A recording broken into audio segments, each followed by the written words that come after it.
Cricket से जुड़ी हर update के लिए हमारे all in one YouTube channel को सब्सक्राइब कीजिए और बगल के नोटिफिकेशन बेल को जरूर दबाएं। दोस्तों, अगर आप भी युजवेंद्र चहल को एक बेहतरीन गेंदबाज मानते हैं तो इस वीडियो को दिल से लाइक एक बार जरूर करते हुए जाएं। दोस्तों, समाप्त हो चुका है सिकंदराबाद बनाम राजस्थान रॉयल्स का तूफानी मुकाबला। तो आइए आपको बताते हैं इस तूफानी मुकाबले की पूरी हाइलाइट्स। दोस्तों, केन विलियमसन और संजू सैमसन टॉस के लिए आए। दोस्तों, इस बार टॉस गिरा केन विलियमसन की झोली में और इन्होंने गेंदबाजी का किया फैसला। संजू सैमसन की सेना की तरफ से यशस्वी जायसवाल और जॉस बटलर ने इनिंग की शुरुआत की और शुरुआत भी हद से ज्यादा तगड़ी दिलाई इन दोनों ही बल्लेबाजों ने। दोस्तों, आप सभी को बता दें इस मुकाबले में यशस्वी जायसवाल ज्यादा बड़ी पारी नहीं खेल पाए। दोस्तों, इस मुकाबले में यशस्वी जायसवाल शेफर्ड की इस शॉर्ट गेंद पर नीचे खड़े बाउंड्री के पास मार्करम को इस तरीके से अपनी कैच दे बैठे, जिसके चलते जायसवाल 20 रन बनाकर 16 गेंदों का सामना करते हुए अपनी बड़ी विकेट गंवा बैठे इस तूफानी मुकाबले में। उनके बाद जॉस बटलर अच्छी पारी खेल ही रहे थे, तभी उमरान मलिक की अंदर आती हुई गेंद पर शॉट खेलने के चक्कर में बल्ले का एज दे बैठे और पीछे निकोलस पुरन विकेट कीपर ने इनकी कैच पकड़ ली, जिसके चलते 35 रन बनाकर 28 गेंदों का सामना करते हुए जॉस बटलर अपनी बड़ी विकेट गंवा बैठे। उनके बाद मैदान पर आया संजू सैमसन का तूफान और उनका साथ दे रहे थे 14 नंबर के तूफानी बल्लेबाज लेफ्ट हैंडेड बल्लेबाज देवदत्त पडिक्कल। दोनों के बीच में बेहतरीन साझेदारी हुई इस तूफानी मुकाबले में। दोस्तों, दोनों के बीच में ऐसी साझेदारी हुई मानो 150 के पार चली गई राजस्थान रॉयल्स की टीम। देखते ही देखते दोनों की धाकड़ बल्लेबाजी थी, लेकिन तभी इस तरीके से बोल्ड होकर रह गया उमरान मलिक की गेंद पर देवदत्त पडिक्कल। 241 रन बनाकर पडिक्कल 29 गेंदों का सामना करते हुए इमरान मलिक की गेंद पर बोल्ड हो गए। लेकिन दूसरे एंड से बल्लेबाजी कर रहे थे संजू सैमसन, जिन्होंने इस मुकाबले में हद से ज्यादा खतरनाक शैतानी और भयंकर बल्लेबाजी की और अपना तूफानी अर्धशतक भी लगा दिया। दोस्तों, इस मुकाबले में 55 रन लगाकर भुवनेश्वर कुमार की गेंद पर एक और छक्का लगाने की चाह में शॉट तो खेल बैठे संजू सैमसन, लेकिन गेंद के नीचे इस बार आ गया फील्डर, जिसके चलते अब्दुल समद ने 55 रन पर 27 गेंदों का सामना करते हुए संजू सैमसन को आउट करा दिया। दोस्तों, इनके बाद शिमरॉन हेतमार 32 रन बनाकर 13 गेंदों का सामना करते हुए नटराजन की गेंद पर बुरी तरह से बोल्ड होकर रह गए। दोस्तों, शिमरॉन हेतमार अंत के ओवर में आउट हुए। दोस्तों, उनके बाद आखिरी ओवर में रियान पराग भी बल्लेबाजी कर रहे थे, ये भी 12 रन बनाकर नटराजन के ओवर में ही रन आउट हो बैठे। इसी के साथ राजस्थान रॉयल्स ने 210 रन लगा दिए हैं 6 विकेट के नुकसान पर। जी हां दोस्तों, संजू सैमसन की तूफानी पारी के चलते 210 रन लगा दिए हैं राजस्थान रॉयल्स की टीम ने 6 विकेट के नुकसान पर। ऐसे में इतने टारगेट का पीछा करने उतरी सिकंदराबाद की टीम, लेकिन शुरुआत इस बार सिकंदराबाद की काफी ज्यादा खराब रही। दोस्तों, इस तरह से कप्तान विलियमसन आउट हो गया प्रसिद्ध कृष्णा की तेज तरार गेंद पर। दोस्तों, थर्ड अंपायर ने इनकी कैच के ऊपर निर्णय लिया और इन्हें आउट दिया गया। दोस्तों, इसी के साथ पडिक्कल के हाथों केन विलियमसन और कप्तान सिकंदराबाद के मात्र 2 रन बनाकर 7 गेंदों का सामना करते हुए आउट हो गए। उनके बाद बल्लेबाजी करने आए थे राहुल त्रिपाठी तीसरे नंबर पर। ऐसे में उनको भी बुरी तरह से हरा कर रख दिया प्रसिद्ध कृष्णा ने। दोस्तों, इस तरीके से एज लेकर विकेट कीपर संजू सैमसन के दस्तानों में जाकर गिरी गेंद, जिसके चलते राहुल त्रिपाठी मात्र 0 रन बनाकर 3 गेंदों का सामना करते हुए अपनी बड़ी विकेट गंवा बैठे। दोस्तों, उनके बाद निकोलस पुरन जो खतरनाक बल्लेबाज माने जा रहे थे वो बल्लेबाजी करने आए, तभी बोल्ट ने उन्हें इस तरह से एलबीडब्ल्यू आउट करा दिया। दोस्तों, विकेटों के बीचों बीच पाएगा निकोलस पुरन, जिसके चलते अंपायर ने इन्हें आउट दिया। इन्होंने रिव्यू भी नहीं लिया, जिसके चलते 0 रन बनाकर निकोलस पुरन का बड़ा झटका लगा हैदराबाद की टीम को।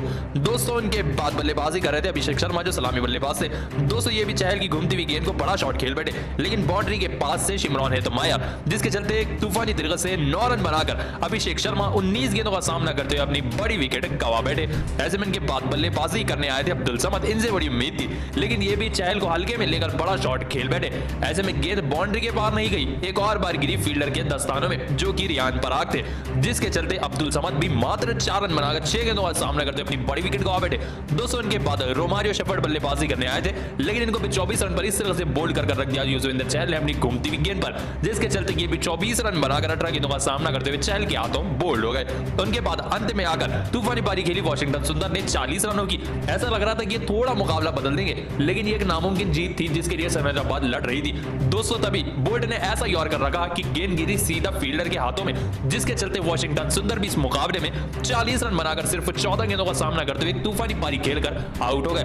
दोस्तों, अंत तक बल्लेबाजी की एडन मार्करम ने, जिन्होंने 57 रनों की पारी खेली 41 गेंदों में, लेकिन इनकी पारी कुछ काम में नहीं आ पाई क्योंकि लक्ष्य काफी बड़ा था, जिसके चलते अंत में आकर राजस्थान रॉयल्स की टीम 61 रनों से तूफानी मुकाबला जीत गई। जी हां दोस्तों, 149 रन ही बना पाई हैदराबाद की टीम 7 विकेट खोकर, तो राजस्थान रॉयल्स की टीम ने 61 रनों की शानदार जीत हासिल कर ली है इस तूफानी मुकाबले में। तो दोस्तों, आप राजस्थान रॉयल्स की इस जीत को 10 में से कितने नंबर देंगे, इसका जवाब हमें कमेंट में एक बार जरूर बताते हुए जाएं। दोस्तों, शुरू हो चुका है सिकंदराबाद बनाम राजस्थान रॉयल्स का आईपीएल 2022 का 5वां मुकाबला। दोस्तों, केन विलियमसन और संजू सैमसन टॉस के लिए आए। दोस्तों, इस बार टॉस गिरा केन विलियमसन की झोली में और इन्होंने गेंदबाजी का किया फैसला। संजू सैमसन की सेना की तरफ से यशस्वी जायसवाल और जॉस बटलर ने इनिंग की शुरुआत की और शुरुआत भी हद से ज्यादा तगड़ी दिलाई इन दोनों ही बल्लेबाजों ने। दोस्तों आप सभी को बता दें इस मुकाबले में यशस्वी जायसवाल ज्यादा बड़ी पारी नहीं खेल पाए। दोस्तों इस मुकाबले में यशस्वी जायसवाल शेफर्ड की इस शॉर्ट गेंद पर नीचे खड़े बाउंड्री के पास मार्करम को इस तरीके से अपनी कैच दे बैठे, जिसके चलते जायसवाल 20 रन बनाकर 16 गेंदों का सामना करते हुए अपनी बड़ी विकेट गंवा बैठे तूफानी मुकाबले में। उनके बाद जॉस बटलर अच्छी पारी खेल ही रहे थे, तभी इमरान मलिक की अंदर आती हुई गेंद पर शॉट खेलने की चक्कर में बल्ले का एज दे बैठे और पीछे निकोलस पुरन विकेट कीपर ने इनकी कैच पकड़ ली, जिसके चलते 35 रन बनाकर 28 गेंदों का सामना करते हुए जॉस बटलर अपनी बड़ी विकेट गंवा बैठे। उनके बाद मैदान पर आया संजू सैमसन का तूफान और उनका साथ दे रहे थे 14 नंबर के तूफानी बल्लेबाज लेफ्ट हैंडेड बल्लेबाज देवदत्त पडिक्कल। दोनों के बीच में बेहतरीन साझेदारी हुई इस तूफानी मुकाबले में। दोस्तों दोनों के बीच में ऐसी साझेदारी हुई मानो 150 के पार चली गई राजस्थान रॉयल्स की टीम। देखते ही देखते दोनों की धाकड़ बल्लेबाजी थी, लेकिन तभी इस तरीके से बोल्ड होकर रह गया इमरान मलिक की गेंद पर देवदत्त पडिक्कल। 241 रन बनाकर पडिक्कल 29 गेंदों का सामना करते हुए इमरान मलिक की गेंद पर बोल्ड हो गए, लेकिन दूसरे एंड से बल्लेबाजी कर रहे थे संजू सैमसन, जिन्होंने इस मुकाबले में हद से ज्यादा खतरनाक शैतानी और भयंकर बल्लेबाजी की और अपना तूफानी अर्धशतक भी लगा दिया। दोस्तों इस मुकाबले में 55 रन लगाकर भुवनेश्वर कुमार की गेंद पर एक और छक्का लगाने की चाह में शॉट तो खेल बैठे संजू सैमसन, लेकिन गेंद के नीचे इस बार आ गया फील्डर, जिसके चलते अब्दुल समद ने 55 रन पर 27 गेंदों का सामना करते हुए संजू सैमसन को आउट करा दिया। दोस्तों इनके बाद शिमरॉन हेतमार 32 रन बनाकर 13 गेंदों का सामना करते हुए नटराजन की गेंद पर बुरी तरह से बोल्ड होकर रह गए। दोस्तों शिमरॉन हेतमार अंत के ओवर में आउट हुए। दोस्तों उनके बाद आखिरी ओवर में रियान पराग की बल्लेबाजी कर रहे थे, ये भी 12 रन बनाकर नटराजन के ओवर में ही रन आउट हो बैठे। इसी के साथ राजस्थान रॉयल्स ने 210 रन लगा दिए हैं 6 विकेट के नुकसान पर। जी हां दोस्तों, संजू सैमसन की तूफानी पारी के चलते 210 रन लगा दिए हैं राजस्थान रॉयल्स की टीम ने 6 विकेट के नुकसान पर। तो दोस्तों आप संजू सैमसन की इस बल्लेबाजी को 10 में से कितने नंबर देंगे, इसका जवाब हमें कमेंट में एक बार जरूर बताते हुए जाएं। दोस्तों आईपीएल 2022 का एक और तूफानी मुकाबला जो कि खेला जाने वाला है सनराइजर्स बनाम राजस्थान रॉयल्स के बीच में। दोस्तों ये मुकाबला शाम 7:30 बजे से शुरू होगा महाराष्ट्र क्रिकेट एसोसिएशन पुणे के तूफानी मैदान पर। दोस्तों दोनों ही टीमों के नए कप्तान आमने सामने आए। दोस्तों इस बार संजू सैमसन और केन विलियमसन अपनी अपनी टीमों को लीड करने वाले हैं पिछले साल की तरह। ऐसे में इस साल संजू सैमसन के साथ काफी बड़ी सेना है, तो वही केन विलियमसन की टीम में भी काफी बड़े बदलाव हुए हैं। दोनों ही टीमों के कप्तान आमने सामने हैं। दोस्तों आप सभी को बता दें संजू सैमसन और केन विलियमसन दोनों ही काफी बेहतरीन कप्तान माने जाते हैं अपनी अपनी टीम के लिए। आइए इन दोनों ही टीम की प्लेइंग 11 के ऊपर नजर डाल लेते हैं। दोस्तों सबसे पहले नजरें गड़ा लेते हैं सनराइजर्स की तूफानी प्लेइंग 11 के ऊपर। दोस्तों सनराइजर्स की प्लेइंग 11 कुछ इस प्रकार हो सकती है: Aiden Markram, Rahul Tripathi, Kane Williamson कप्तान, निकोलस पुरन विकेट कीपर बल्लेबाज, अभिषेक शर्मा, अब्दुल समद, वाशिंगटन सुंदर, मार्को जैनसन, भुवनेश्वर कुमार, उमरान मलिक और टी नटराजन। दोस्तों काफी बेहतरीन और काफी अच्छी नजर आ रही है सनराइजर्स की प्लेइंग 11। आइए नजर डाल लेते हैं राजस्थान रॉयल्स की धाकड़ प्लेइंग 11 के ऊपर। दोस्तों राजस्थान रॉयल्स की प्लेइंग 11 कुछ इस प्रकार हो सकती है: यशस्वी जायसवाल, जॉस बटलर, देवदत्त पडिक्कल, संजू सैमसन कप्तान और विकेट कीपर। उनके बाद आएंगे Shimron हेतमायर, Jimmy नेशम, Riyan Parag, Ravichandran Ashwin, Trent Boult, Yuzvendra Chahal और प्रसिद्ध कृष्णा। ऐसे में ये धाकड़ प्लेइंग 11 होगी राजस्थान रॉयल्स की। दोस्तों दोनों ही प्लेइंग 11 की कंपैरिजन करें तो सबसे ज्यादा खतरनाक प्लेइंग 11 राजस्थान रॉयल्स की नजर आ रही है, क्योंकि इनके पास युजवेंद्र चहल, रविचंद्रन अश्विन, ट्रेंट बोल्ट जैसे गेंदबाज हैं, तो बल्लेबाजी में संजू सैमसन, देवदत्त पडिक्कल, जॉस बटलर, यशस्वी जायसवाल जैसे खतरनाक हिटर पड़े हुए हैं। ऐसे में दोस्तों इन दोनों ही टीमों में काफी ज्यादा खतरनाक खिलाड़ी मौजूद हैं। तो दोस्तों आपको क्या लगता है कौन सी टीम ये तूफानी मुकाबला जीत पाएगी, इसका जवाब हमें कमेंट में एक बार जरूर बताते हुए जाएं। दोस्तों समाप्त हो चुका है गुजरात टाइटंस और लखनऊ सुपर जायंट्स के बीच में आईपीएल का एक और धमाकेदार मुकाबला।